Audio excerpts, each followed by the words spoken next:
মানুষের জীবন কতই ছোট, তাই না? এই এক জীবনে কত কিছু হতে মন চায় যে আমি জীবনে একটা প্রফেশনই সিলেক্ট করতে পারবো, কিন্তু অন্যান্য প্রফেশনের যে মজাটা সেটা কিন্তু পাবো না। আর আমি যদি আমার দেশেই শুধু থাকতে চাই, আমার দেশের সৌন্দর্য দেখতে চাই, সেটাই কিন্তু শেষ করতে পারবো না। আবার পৃথিবী জুড়ে কত সুন্দর সৃষ্টি আল্লাহর, সেগুলো দেখতেও মন চায়, কিন্তু সময় খুবই সীমিত। বাবা মাকে সময় দিতে হবে, সেই কথা যেমন মাথায় থাকে তেমনি একসময় আবার হতাশা হয়।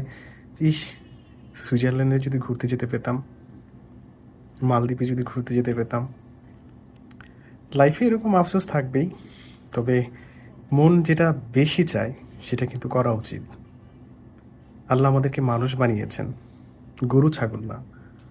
হুমায়ুন আহমেদের একটা নাটকের ডায়লগে এটা শুনেছিলাম, আমার খুব মজা লেগেছে যে সকালে যদি নাই থাকে তাহলে মানুষ হলাম কেন, গরু ছাগলও তো হতে পারতাম। সো শখের দাম লাখ টাকা, শখের পেছনে ইনভেস্ট করাটা বুদ্ধিমানের কাজ।